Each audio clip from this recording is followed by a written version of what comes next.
It'll take just a second. Okay, Goodness, we're we're live. Welcome cool. everybody to the Steampunk Star Raisin show, live show, episode 10. Um, I know it's been kind of. I did a special episode for relating to Star Wars review last time, but that wasn't a normal episode. And then last weekend I was supposed to do an episode, or last Wednesday I was supposed to do an episode, but I was really sick. My voice was hoarse, and so now I'm making up for it now. And then starting December 30th, and from here on out, there'll be a live show every other Wednesday where I'll have a mystery of the week and a tech tip of the week. But today's topics that we're going to be talking about for the next hour is the Taman Shud case. This is a mysterious person who was never identified, found in southern Australia. You know, he was apparently poisoned the Wow. TV spy.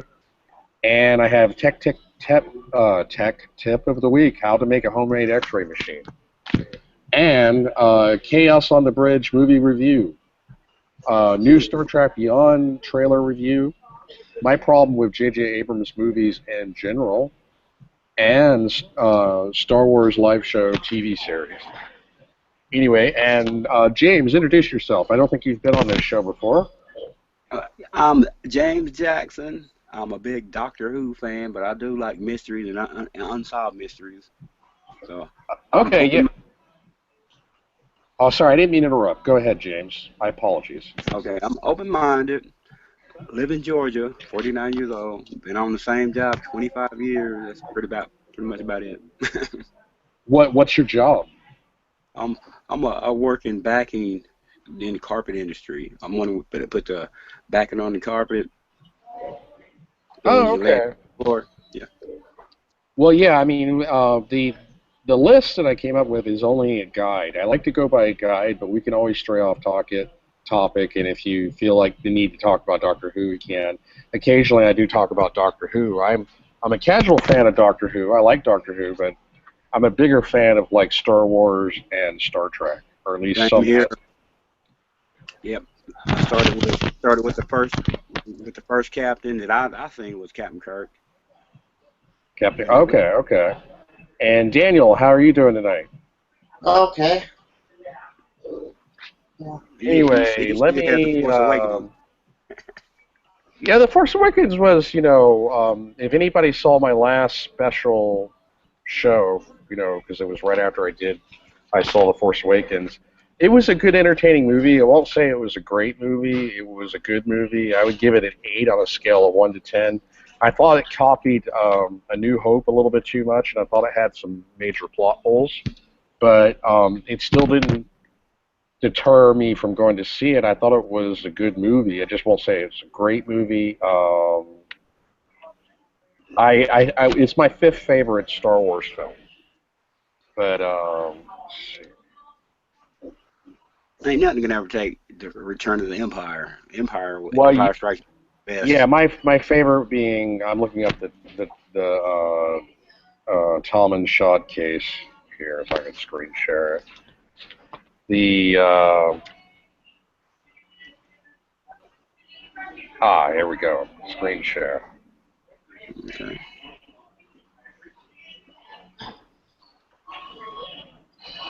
Okay, and as you can see, this is an autopsy photo of this unidentified man. I mean, this case is famous enough that it has a Wikipedia page. This is, Yeah. because they were trying to get people to identify him. They didn't know who he was. He was found dead, I think, on the beach, and he was poisoned to death. So he was murdered. But anyway, Taman Shud case, also known as the mystery of the Somerton man, is an unsolved case of an unidentified man found dead at 6:30 a.m. On December 1st, 1948, Wow. on Somerton Beach, just south of Adelaide, South Australia. So Name, he worked for the yeah. KGB. Well, some people theorize this man probably was a KGB operative because there was, at the time during the Cold War, this is the early part of the Cold War, 1948, Adelaide had, Australia being an ally, and Yeah. um, there was, I think there was some committee or something that was going on in Adelaide that related to nuclear research. So some people have theorized that he was an operative trying to infiltrate to gain intelligence about what the Allies were doing with nuclear weapons. Like namely the Australians, the British, and the Americans. But I'll try to summarize here. I just think it's fascinating. The victim on December 1st, 1948, 6:30 a.m. I'm reading directly here from Wikipedia. At least I'm citing my sources. The police were contacted after the body of a man was discovered on Somerton Beach near Glenegg. I'm butchering it because I have a hard time pronouncing that name.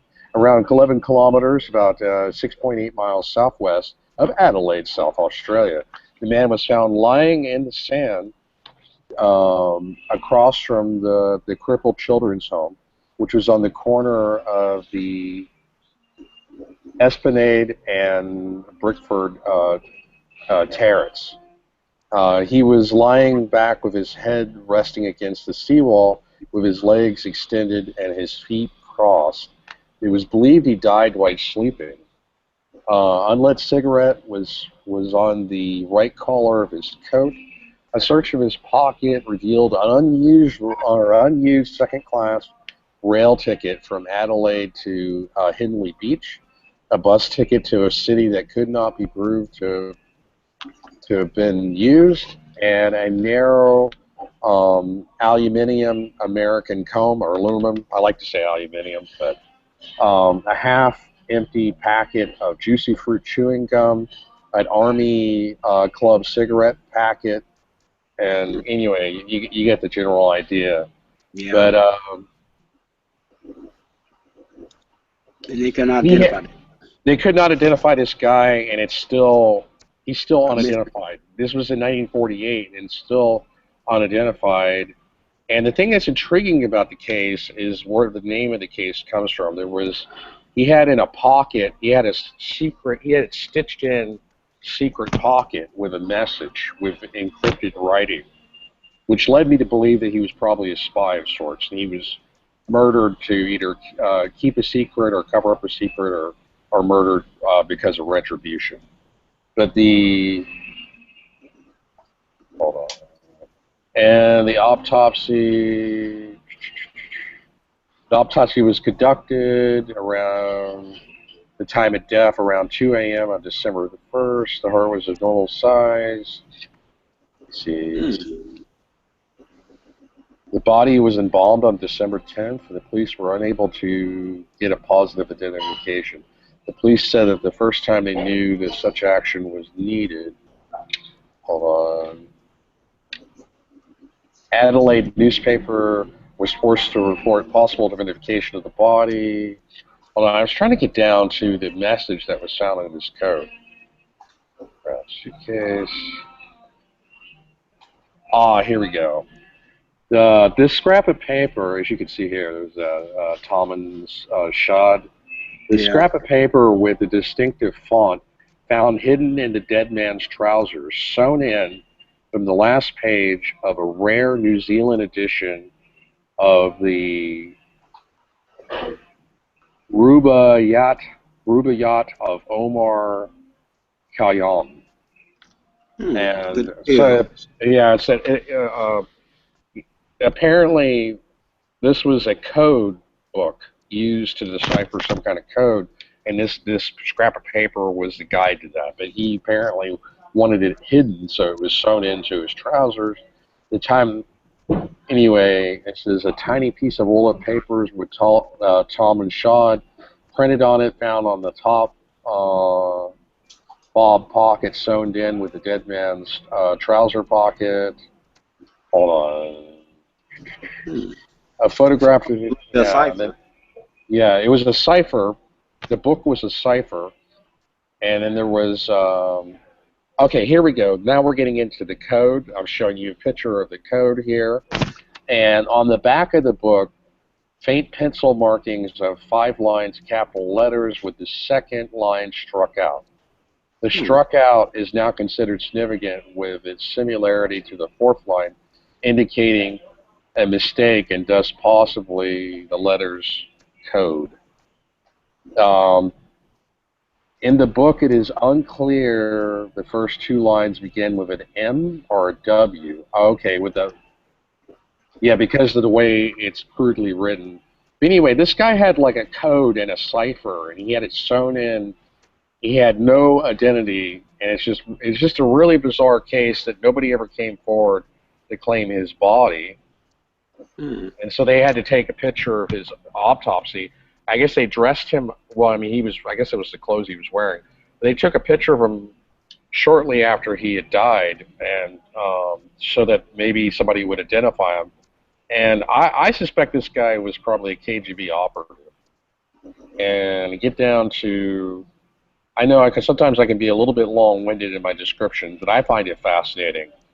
And spy theory, yeah, rumors have been circulating that Broxell was involved in military intelligence during the war.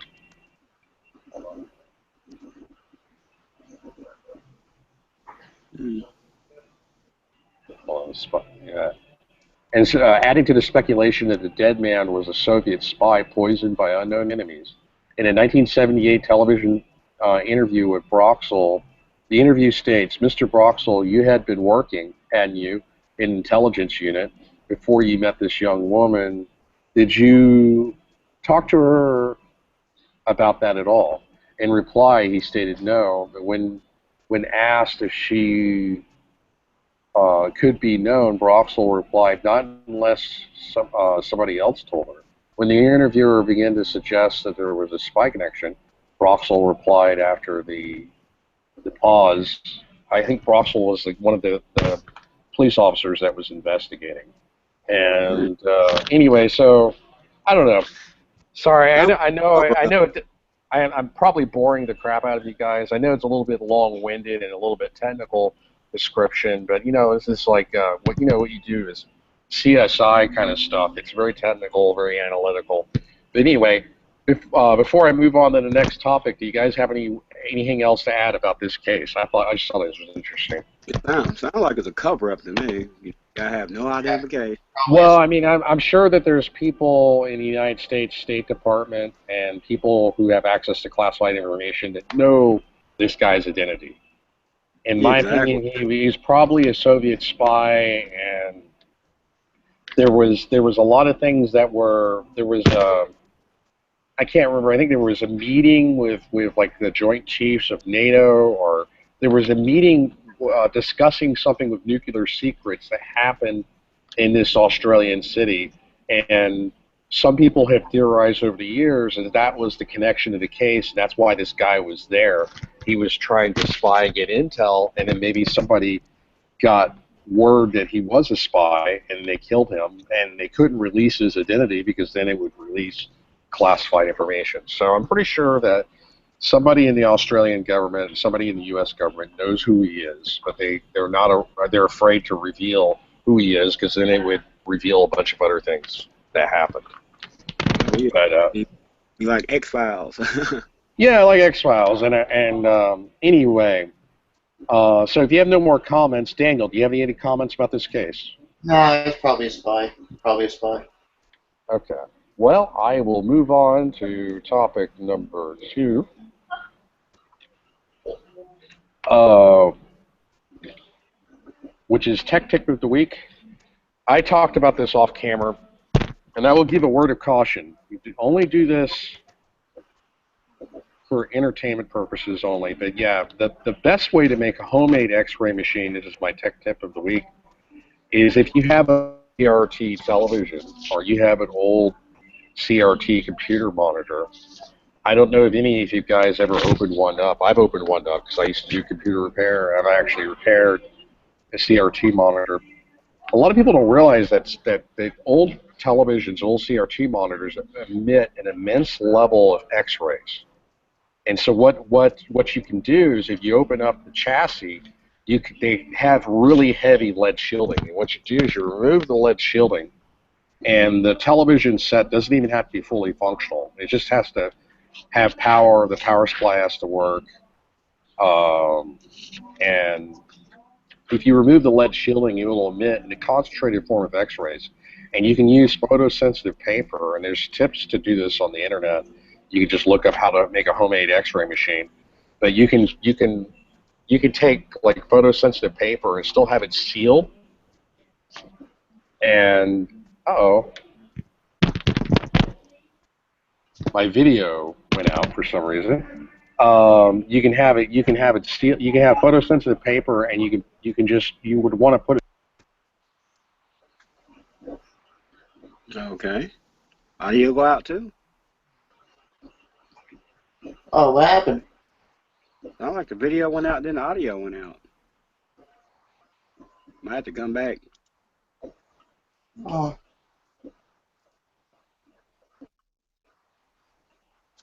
So I like the Force Awakening. That's pretty much a continuation of Star Wars from Return of the yeah, Jedi. It's a whole lot better than the first three I love it. prequels. Oh, I really love it. I hope they don't reboot it ever. now they shouldn't. That'd be stupid. I mean, you got all that. You got like what 30 years?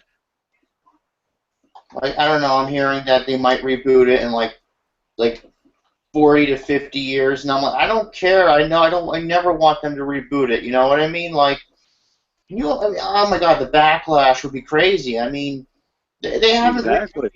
they haven't rebooted Doctor Who in 50 years. And actually, no, Nope. 52 years. It's 52 years. Exactly. You know, All they and did was just continue from the last Doctor. So that's all he did. yeah, and Star Trek is apparently going back to the original universe. They didn't reboot that either. So, Nope. and I don't know. I'm hoping that with the success of. I mean, I know Avengers 4 is going to be a success. Yeah. Apparently, that's going to be a reboot sequel. They're just gonna move forward with a new Avengers team, but they're going to, you know, they're Yeah. going to like keep the same history and everything, which is good. I like that. Because they try to redo Highlander or something, like reboot it.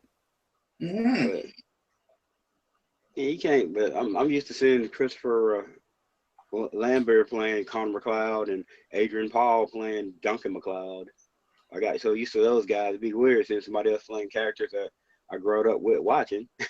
Yeah. So yeah, I mean, I really hope they don't do this. This just freaks me out. I mean, I know. I mean, like people are like, oh, you're freaking out about something that could happen in 40 or 50 years, but I love it. That's why I'm freaking out. I love it so much. I never wanted to be rebooted. I Nope. mean, why would they do that? I mean, oh my God, that would be horrible if they rebooted A New Hope. You know what I mean? It's like they make the previous stuff like just useless, worthless. Yeah. You know, and Yeah. that would just like oh, that wouldn't be cool, man. That wouldn't be cool at all.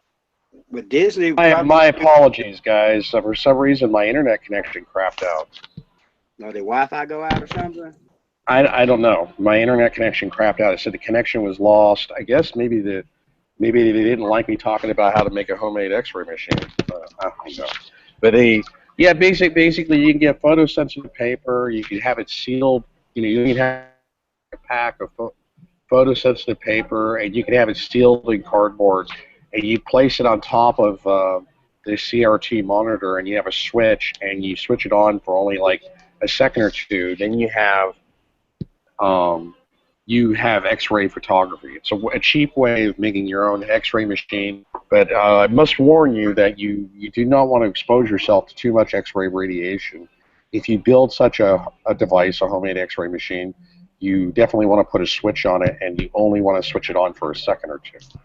That's all you need to be able to do. Like, there's people on the internet who have made homemade X-ray machines, and they buy their own photosensitive paper, and they would like X-ray their hand.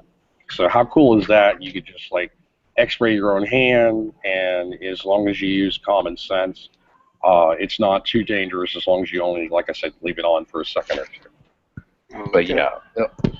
Anyway, sorry about that. So what did you guys talk about in my absence? I know I was gone for a minute or two.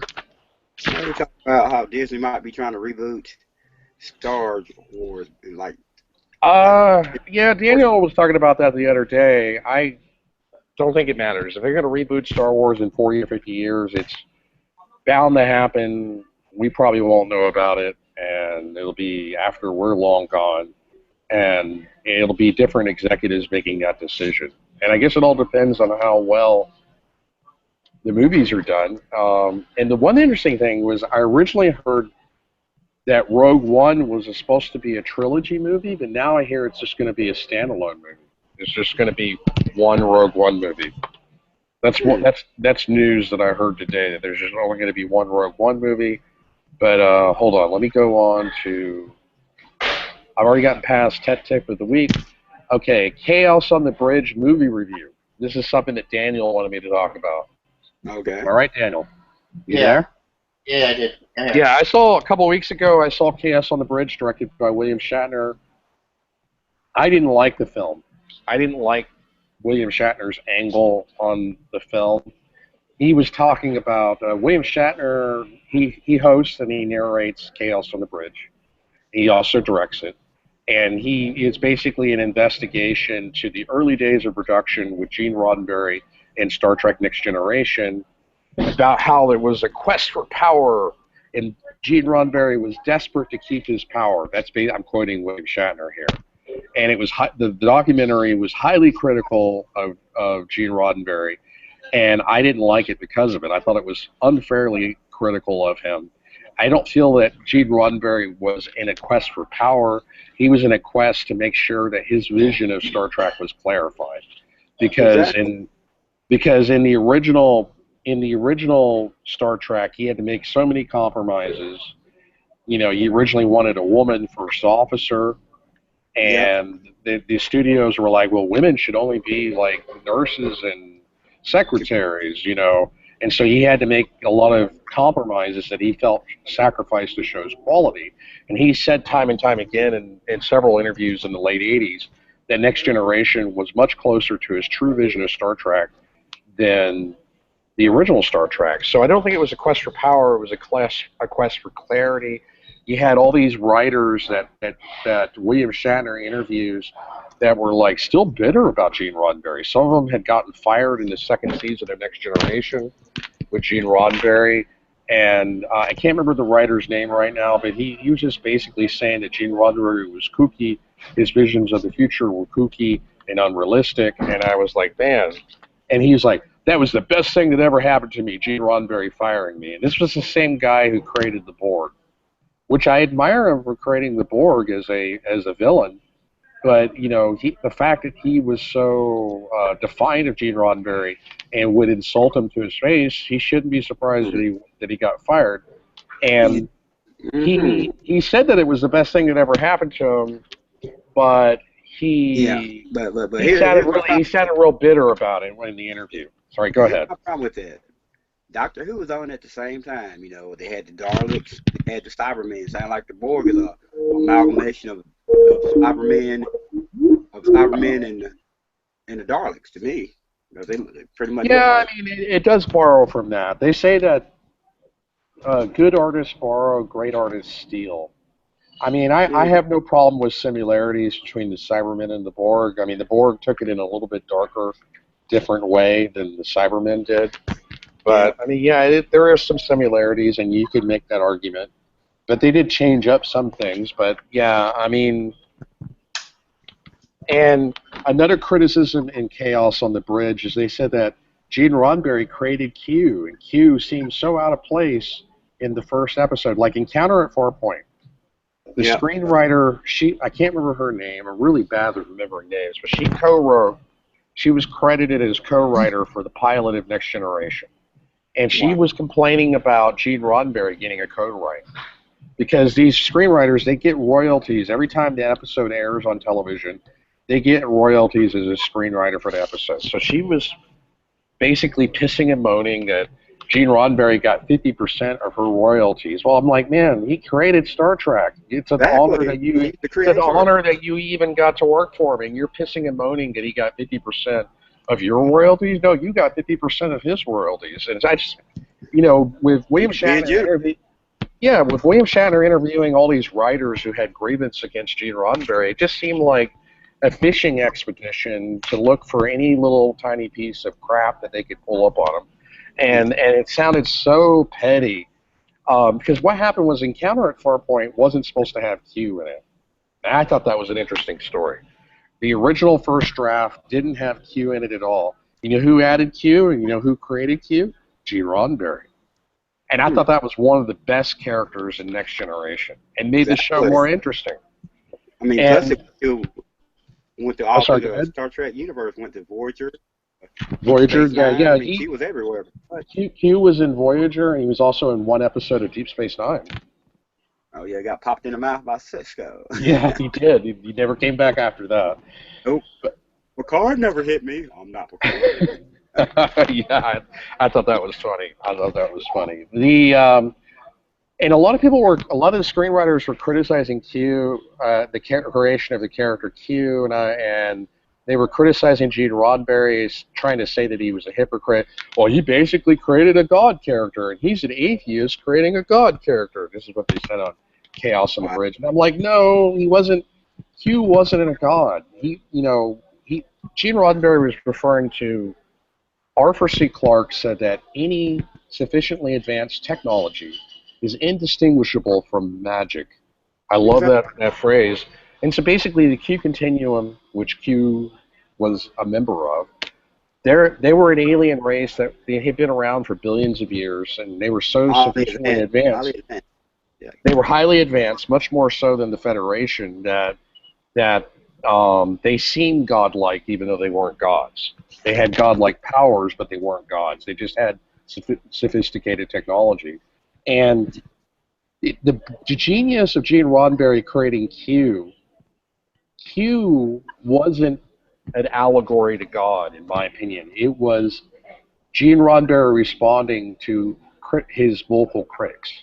Because every time I hear Q speak about humanity as a human savage ape race who will never get past their primitive understandings of the universe. You know, when you hear Q say stuff like that, it's the same kind of thing that some of these screenwriters would heckle Gene Roddenberry for. Your vision of a utopian future is unrealistic. Man is a savage race.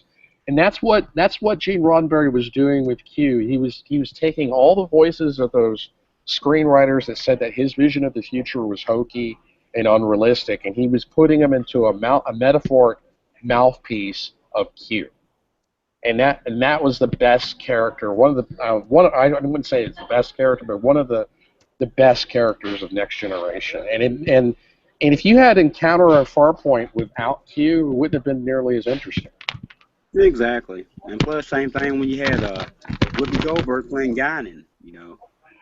And it also dispels there's a common mythology that gets repeated in with fans of Next Generation. A lot of them like to say that the first two seasons sucked, and then it didn't get better until after Gene Roddenberry died with season 3. And I was like, no, I disagree, because the Borg were introduced in season 2, Q was introduced in season 1. There was a lot of great episodes in the first 2 seasons. And plus, you had McCoy. McCoy took a shuttle to the ship, to the New Enterprise, and christened it. No, I agree, and I thought that added continuum and added legitimacy to it, because this just wasn't a Star Trek in a parallel universe. They brought in one of the original characters from the original series, and I thought that was a good nostalgic crossover. And they had Scotty on there too. It's Scotty, and there was a 2-part episode with Spock. Exactly. And then later in the movies, they had Kirk in Star Trek Generations. Yep. But so virtually all the original cast participated in Next Generation. And William Shatner, with his narration, he almost seemed a little bit bitter. But one thing that William Shatner, I have to give him credence to, at the end of the documentary, he kind of mocks that first screenwriter who was saying that Gene Roddenberry's vision of the future was kooky. He was like, this was the first Star Trek show to have first-run syndication, and it was the highest-rated Star Trek show of all time and the most successful. Not so kooky after all. That's the one thing I did like that when he said not so kooky after all, because this is the Star Trek that fans want. It's the most successful Star Trek TV series on television it had got higher ratings and made more money even than the original series, and it made more money and got higher ratings than any other Star Trek since. And And plus, technology, you know, you had like the hologram room where you like go interact with yeah, the holograms. holodeck. I thought that Holodeck. was also an invention of Gene Roddenberry. I thought having the holodeck added a new dimension to Star Trek, made it very entertaining and very interesting. You know, that you had this whole virtual universe within a universe. And but yeah, do you have anything to say on this, Daniel? You're kind of quiet. I gotta say I agree with these writers. You know, it's not just me. Even me and Mikey D were talking about this. In fact, we're gonna do a crew on this. You know, and everybody has their opinions, and I think they should be respected. But I'm gonna say, no, we both agree on Mikey D, the dog puppet. Okay. I mean, the guy is like, Roddenberry. You know my opinion on the guy. I don't really care for the guy myself. Like, he prevented the writers from doing a lot of things that would have made the show so much better. You know, I mean, disagree. the guy who created the Borg, he wanted to do a Borg war arc, and Roddenberry fired the guy just because of that. Well, no, he didn't. That's not why he fired him. He fired him because he basically was telling everybody that Gene Roddenberry's vision of the future was kooky, and he told a lot of people that you don't badmouth your boss, you're going to get fired. Yeah, true. That is true. You badmouth them, they're going to tell you hit the door, hit the bricks. And so he was being egotistical, in my opinion, and the fault was all his own. I think Gene Roddenberry would have been okay with a Borg War story arc. They had a mini one. It only lasted 2 episodes instead of a whole season, but that's not the reason why he got fired. And I respectively disagree with you, Daniel. But I mean I respect your opinions. But here's why I feel that you are wrong and why I disagree. Is that man has evolved. Society, I should say man because there's women too. Society as a whole has evolved. Society used to burn people at the stake for being a witch. And back then, they'd be like, and society used to have slaves, and he used to say, well, we can't change it. That's just the nature of things. We got to burn people at the stake because they're evil. And we've evolved and we've changed. We're still very crude. Like I'll quote the words of Q. We're still very crude and very much a savage race as Earthlings, but we have room to evolve, and we're better than we used to be, and we can continue to get better. And I believe that a utopian future like Star Trek is possible. I feel like I agree with Gene Roddenberry. I feel like that mankind is still in this childlike state where it's mine, it's all mine, it all belongs to me. I don't want to share. I don't want to solve any problems. I don't want to share. It's mine. Give it to me. We're still, you haven't learned what your mama taught you, which is to share. And so I believe that man has room to evolve, has room to improve. We still have a lot of room to improve, and that we could, through better education and better discipline, we could improve, and we could have wonderful things like a utopian future where petty differences are now set aside. I believe that future is critical and key. And Q was a flawed character. I mean, everybody's saying that Next Generation didn't have flawed characters. Q was an egomaniac. And and it was an interesting dynamic because instead of, Q, you could not beat him with technology. You could not beat him with brute force. He would outmatch you. What better villain to have than a villain that you have to defeat intellectually? And that's what I thought was the genius of Next Generation. Exploring new worlds and new ideas and new philosophy. It's not a war show.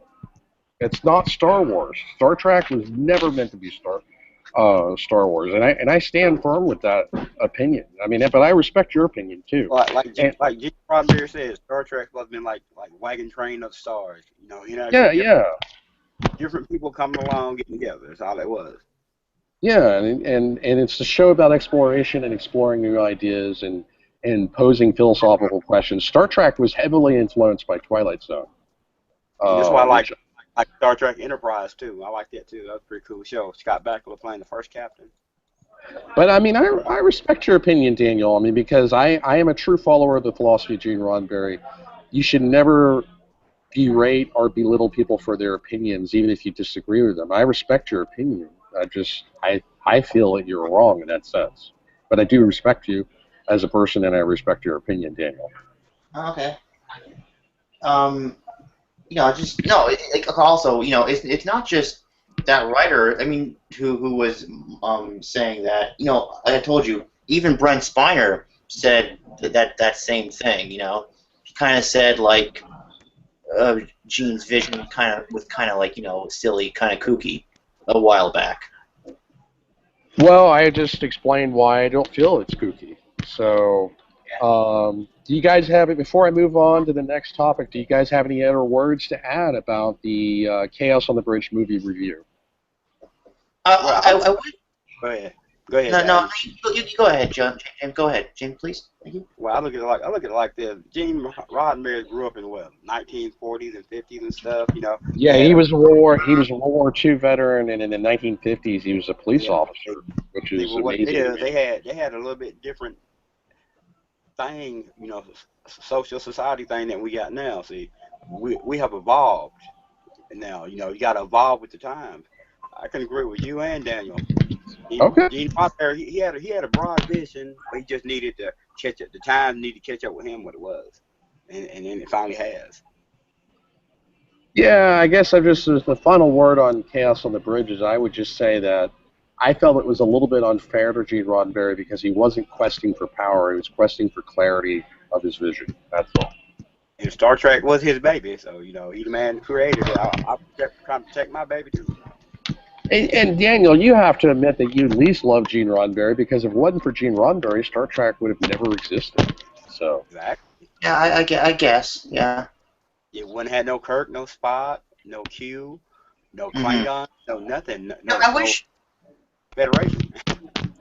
Yeah, I wish Joe was on here, because Joe won't believe me on this. I told Joe, but he won't believe me on this, and he's not sure. About what?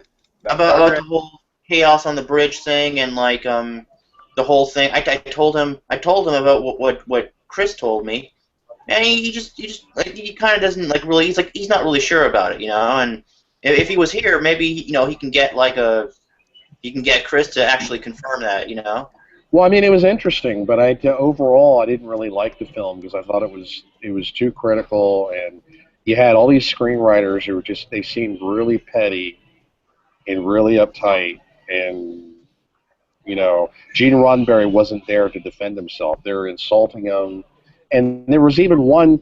I'll tell you one thing that I found really horrifying. There was one screenwriter. I can't remember the guy's name. I think it was the same guy that created the board. He was bitching about Gene Roddenberry's lawyer. Gene Roddenberry had a lawyer that would go around and check people's desks to make sure that they stayed on target with the Star Trek continuum. Like they had certain rules of what they could write about, what they couldn't write about. And he was like, man, I really hated Gene Roddenberry's lawyer. Because there was one time there was a window in the office building that was open, and I just wanted to push him out the window because the guy was so kooky and so strange. And I'm like, wow, these are the people that say that they wanted more diversity in writing, and he's basically talking about how he wanted to kill Gene Roddenberry's lawyer. That part was interesting in the documentary. I mean, wow. I was like, you wanted to kill his lawyer because you didn't like about the rules you had with writing. To me, I would have gladly written for Gene Roddenberry and would have worked for him under his rules and guidelines. It would have been a privilege to work with him. I wouldn't have been bitching about it. I gotta say, that's pretty kind of sad and pathetic that Roddenberry sent his lawyer to spy on everybody. That's kind of sad. Well, I mean, he wanted to preserve his clarity of vision. You got to realize Gene Roddenberry got burnt in movies, and Gene Roddenberry got burnt in the original series. He had to make so many sacrifices and so many compromises that he felt undermined his true vision of Star Trek. And then the only Star Trek movie that Gene Roddenberry had input on was Star Trek: The Motion Picture, the first one from 1979. After that, that's the thing right there to me. Yeah. I actually like Star Trek: The Motion Picture. I know a lot of fans say that the movie sucked, but I thought it was a great movie. But after Star Trek Motion Picture, Gene Roddenberry had a rough draft for Star Trek II, which involved time travel and JFK assassination. This was considered too controversial, and they rejected Gene Roddenberry's script, and then it got replaced with the Wrath of Khan script, which was a good movie. Yeah. But I'm just saying, what happened after that was Gene Roddenberry got demoted from creative producer to like he was like a creative consultant, and he had no editorial control over the movies after that. He was shut out of his own franchise and his own movies. And so when you got to look at it from Gene Roddenberry's point of view, when 1987 came around and the first season of Next Generation came up, he's like, I ain't going to let this baby get away from me. I did compromises with the movies, and they screwed me on the movies. It wouldn't allow me to have any input. I did compromises on the original TV show, and this is my time to set it straight and to do it the way I want to do it. I don't blame him for being like that after all the bad experiences he had.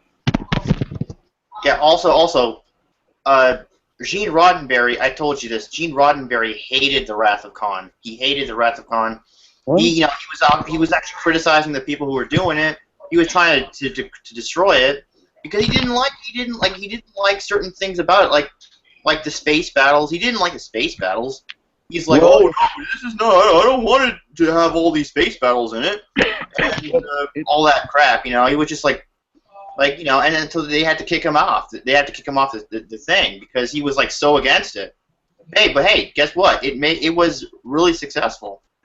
Yeah, I mean, it's all about perspective. I understand you feel that Gene Roddenberry was wrong in his opinion about Wrath of Khan, and I would disagree with Gene Roddenberry on Wrath of Khan, but I respect Gene Roddenberry's opinion on Wrath of Khan. And the reason for that is you got to look at it from Gene Roddenberry's point of view. He had written this. Maybe somebody could do a Kickstarter. I think that would make a really good fan film. Take Gene Roddenberry's original draft for Star Trek II and make it into a movie. It would be edgy and controversial, and it was about a time continuum. But you got to look at it from Gene Roddenberry's point of view. They shut him out of his own movie, you know. So of course he's going to hate whatever they present, even if it's good, because they didn't allow him to have any input. So from Gene Roddenberry's perspective, he hated it. It's the same reason why Quentin Tarantino hates The Force Awakens, because he feels like The Force Awakens shut him out of properly premiering his own movie. Oh yeah, I read that. He hated it. You know, he was like, oh, you know, it's all about perspective, and it's not a matter of agreeing or disagreeing with Gene Roddenberry. It's just understanding the perspective and where Gene Roddenberry was coming from, and I understand that. I don't feel like you always understand where Gene Roddenberry was coming from. But well, Quentin Tarantino should have known better trying to air a movie. Everybody been waiting on a new Star Wars for like 30 years. I mean, or 15 years after the prequels. Yeah. That is one of the most anticipated movies of all time. Everybody, why you think they made almost $2 billion already? Well, when I looked at it, when I checked today, it said it had made 1.2 billion so far. But and that's international. I've seen it like 7 or 8 times already, so and it still ain't. Yeah, no, it's going to do very well. I predict it'll make around $2 billion total, and I think it'll be the third highest grossing movie of all time. But I don't know. It'll be fun to see if I'm wrong. I definitely think it'll beat Jurassic World. Jurassic World is the third highest grossing movie of all time with 1.6 billion gross. But anyway, I'm running out of time, so I need to move on to the next topic. The next topic is the Star Trek Beyond trailer review. I know I'm a little bit late in reviewing this trailer because it came out a couple weeks ago, but I hated the trailer. I thought it was horrible. I thought it looked cheesy. It looked like Fast and Furious in outer space. And even Simon Pegg, who plays Scotty, said he hated the trailer. So I would agree with Simon Pegg. One of the few times I agree with him. And they crashed the ship. The ship is destroyed by like aliens flying through space. It looks really cheesy to me. And I made a joke, and people laughed. I made a joke about it. You know, I was like, I have a theory about how the Enterprise gets destroyed in Star Trek Beyond. I said it's 1,000 micro singularities, and each micro singularity contains plot hole. And people laughed. So. But yeah, so you see have you seen the trailer for Star Trek Beyond, James? Oh yeah, I saw it. Oh, okay. What did you think of it? It looked like a hot mess to me. I mean, it's exciting, but I mean, it's just like right there in your face. I mean, you try to Yeah, follow well, too much, you get motion sick. yeah, I can't remember the director's name. Super bad with names. I'll look it up real quick. They brought in a director who he's famous for directing Fast and Furious movies. Yeah, James Han or Jeremy Han or something like that. I don't know, and that's kind of what it feels like. It feels like Fast and Furious and outer space, and usually 9 times out of 10, I can tell whether I'm going to like a movie or not by the trailer, and I think I'm going to hate Star Trek Beyond. But I'm not really surprised because the executive producer Abrams is not directing Star Trek Beyond, but he's still the executive producer, and it still takes place in his crappy version of Star Trek. I'm just not a fan of Abrams' Star Trek, and Which is an alternate timeline, right? In Star Trek. well, I mean, some say. The original Spock came from the Prime universe, and the new one is on the alternative universe. It's alternate timeline from what like Spock Prime. There's a theory that some people have about the Abrams universe that Spock Prime came from because you see no continuation with Next Generation. You never saw the universe where Spock Prime came from. Because it came to that black hole And so some people theorize that Spock Prime, the future Spock, he came from a different Prime universe than the Next Generation Prime universe. And this would explain a lot of plot holes in the Abrams films, like why the Klingons look so radically different. They look like a different alien race. And why the Romulans look so different. This would explain some things. If it was a different parallel universe, that was a different Prime universe where it's a 2387 year that Spock came from. But what Maybe it was a mirror universe. What about the mirror universe? They need to go back there. I don't think it's the mirror universe. It doesn't have a look and feel, but it could be. Yeah, because in the mirror universe, everybody's like evil in the Federation. Exactly. And when you step Federation, you got the Empire or the Galactic Empire. Not with Star Wars. A little bit of a time delay there. The Terran Empire. There you go. Yeah. What's your opinion, Daniel, about the Star Trek Beyond trailer? I loved it, but you know what? Ever since Star Wars came out, Star Trek has bumped to #2 franchise for me now. I mean, I still like Star Trek, but Star Wars, in comparison, looks so much better and feels so much better. So, yeah, it's bumped to, like, #2. But I like the trailer. Yeah, I can't wait. It looks good. I hope they bring in this new character, this new female character played by Sophia Boutella. They make her a part of the new ship. I mean, if they have a new ship, I mean, that would be cool. I don't know. I don't like the idea. I don't like the idea of just. I mean, I know destroying the Enterprise. They probably do this for the fans because, the new fans love the new Enterprise. The old fans hate the new Enterprise. So I think what they're trying to do is trying to destroy it. They destroy it on purpose so that when somehow they get back, they're going to build a new one. And they're trying to please both fan bases, but I don't know if they can actually pull it off. I know Wrath of Khan kind of kept the balance, but I don't know if they can do it. Like, I don't know. I mean, like, what do you think about this, James? As long as they don't try to get no trans-warp crap, because it never worked, it never will work. Well, yeah, I mean, the interesting thing is the director of Star Trek Beyond has said that he is going to continue on Darkness. What? He said that director Justin Lin, director of Star Trek Beyond, said in an interview recently that he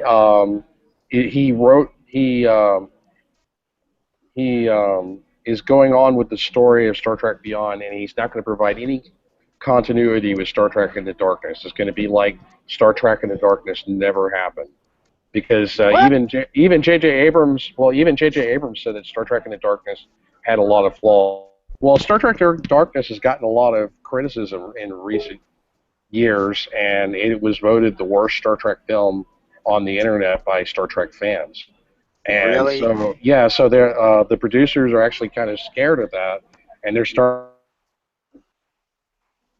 Worse than the one that they had for William Shatner. I thought Star Trek Into Darkness was pretty bad, so I would agree with that assumption. Oh, what do you what do you think, James? What do you think about Into Darkness? Did you like it? Oh, Yeah, I liked it because because it kind of played out. It's kind of like the mini prequel to the Wrath of Khan, because you had Khan back instead of Spock dying this time. It was Kirk that died, but yeah, it's like it's another timeline. And also, like if people don't like Cumberbatch's Khan, maybe they could like I suggested this on an everything show. Maybe they could like change it up. Like let's say number 4. Let's say he comes back in number 4. Maybe we can find out he wasn't Khan. Maybe he's somebody else that pretended to be Khan. Trying to protect the real Khan. He tried to protect the real Khan from Marcus, so he took the. I hope they don't return to the Khan story. I mean, he like I said, maybe he can be somebody else. He doesn't have to be Khan. They, like Iron Man 3. I mean, he did like Iron Man 3. Remember, they thought it was the Mandarin, but then we find out it isn't the Mandarin. I thought Iron Man 3 was terrible. But anyway, I only got 9 minutes left in the show, so I'll move on to the next topic, which is. Go ahead. Just got to try to pace myself here, because my problem with Abrams movies is that I feel that JJ Abrams is, and TV shows, he's kind of a lazy director. He uses a cookie cutter formula. He just copies other people's ideas and he puts a twist on it. And then he's lazy at screenwriting. He's also a screenwriter because he co-writes a lot of the movies that he produces. I'm still mad at Lost. I'm still mad at Lost.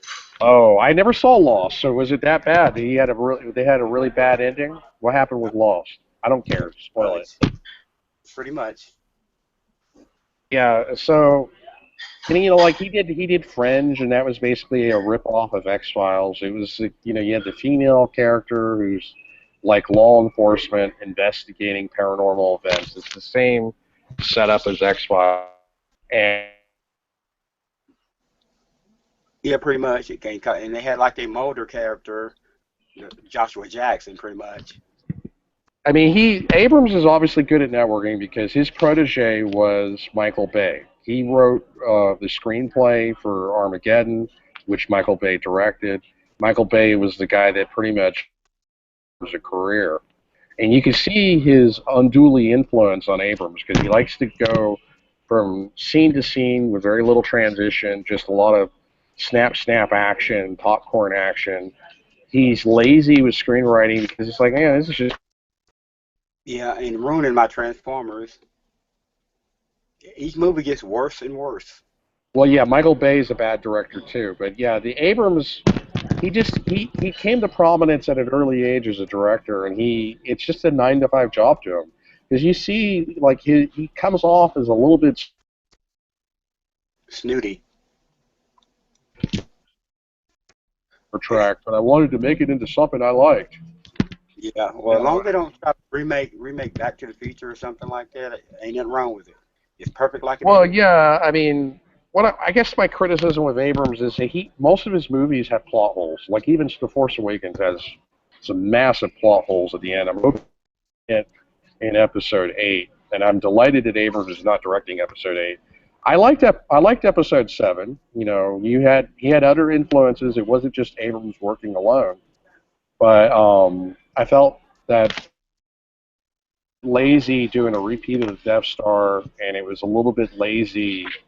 You had Starkiller Base blowing up underneath the feet of Kylo Ren and Rey and Finn.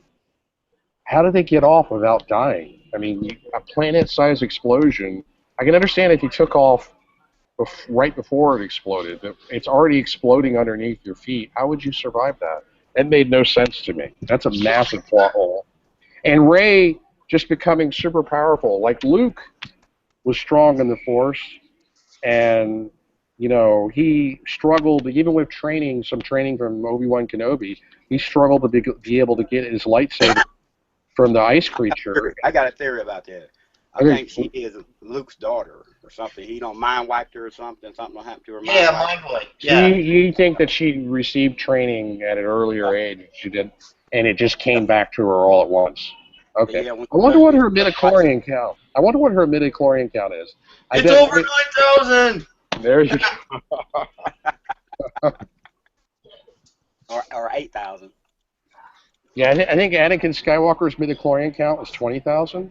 So that's a good scale to gauge by. But I think that we're either going to have to find out Rey's midichlorian count, because I actually like the prequels.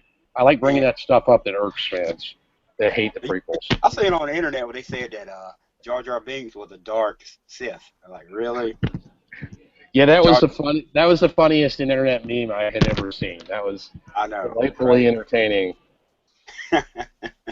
Oh yeah, they did a Robot Chicken thing where Palpatine called Jar Jar Binks, and he was like, "Hey Jar Jar, I need help," and like, "I'm sorry, I tried to kill your son," and then all of a sudden he's like, "Oh, you didn't fool me," and then he hung up the phone, and he started laughing in a maniacal Sith way, and I was like, "Oh, that's funny, he's playing us."